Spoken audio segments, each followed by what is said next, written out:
Los televidentes, si no se ve, no está agora, não está na Zweden, não está na Gutenberg, onde o Gelito Riley traz de câmera, e não está na Bolsa de Turismo, um mais, o com os profissionais não move, mas não os profissionais só da de ação. Temos com nós também Alejandro Garofali, está correto, não? Garofali. Ok, Garofali, ok, fantástico. ¿Me puede explicar, ustedes también están aquí presentes en Suecia, cuáles son los objetivos? Los objetivos que tenemos son traer a la gente más cerca a una realidad que totalmente desconocen. Cuando se habla de Uruguay, uno puede pensar tal vez en el fútbol, en algo que sucedió hace 70, 80 años. Uruguay es mucho más actual, Uruguay tiene mucho más para ofrecer. Tiene playas, tiene ciudades muy bonitas, tiene ciudades con encanto colonial, tiene lugares sobre el río, sobre lagos, tiene además dunas muy grandes, lugares termales y una población muy agradable. El uruguayo adora tener visitantes. Cuando viene el turista, al turista se le trata como un amigo. No se le ve como alguien a quien viene a poner dinero, eso no está en cuenta. Se le invita a la casa, se le invita un buen asado, un buen vino. Lo que ofrecemos es calidad de vida y eso en muchos lugares que se ha perdido, nosotros intentamos recuperarlo. Entonces, primero que todo es un reposicionamiento en base de imagen. Imagen y de llevar adelante una idea de venga a Uruguay, siéntase en casa. Okay.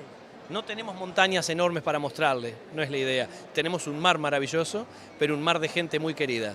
Y cultura. Mucha cultura, mucha cultura. Cuéntanos un poquito. Empezamos por el teatro, si quieres. Correcto, vamos a empezar por ahí. Es el más antiguo de América Latina y nadie lo sabe, o muy pocos. Tiene 250, 260 años y es el Teatro Solís. En ese teatro debutaron obras de Verdi cuando apenas se conocían en el resto de Europa, para dar una idea.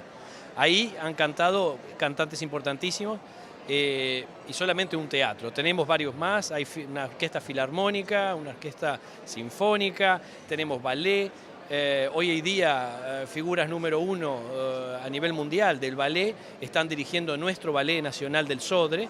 Julio Boca, un argentino de primerísimo nivel, es el director del Ballet de Uruguay y que está llegando a Europa en estos momentos. Así que tenemos embajadas culturales también.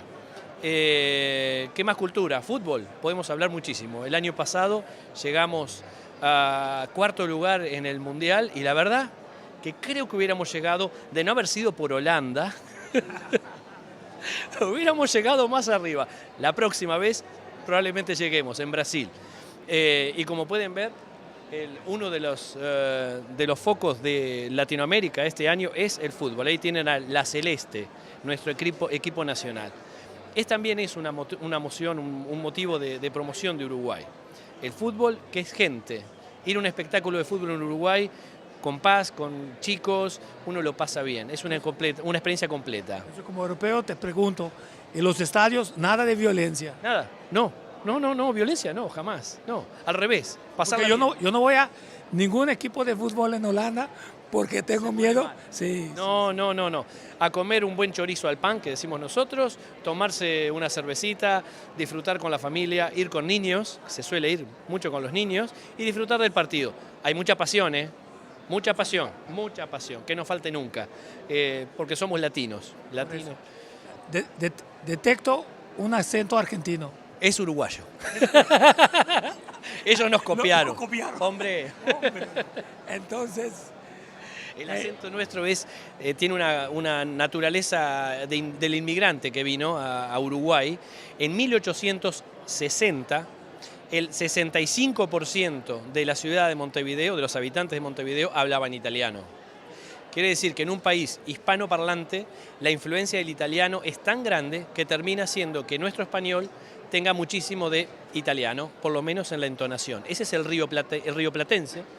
Buenos Aires, Montevideo, toda esta región, hablamos este español con un toque, un acento italiano. Por eso decimos lluvia y no lluvia. Ok, te doy la oportunidad única de invitar a la gente, primero en español y luego en inglés, a que visiten Uruguay. Encantado. Vengan a Uruguay, siéntanse en casa. Ahí tenemos todo para que ustedes se pongan cómodos, se pongan descalzos, visiten la playa, anden a caballo, salgan una noche a ver la luna y además a la vuelta los esperan con un buen asado, un buen vino Tanat y buena compañía, música, guitarra, lo que ustedes quieran.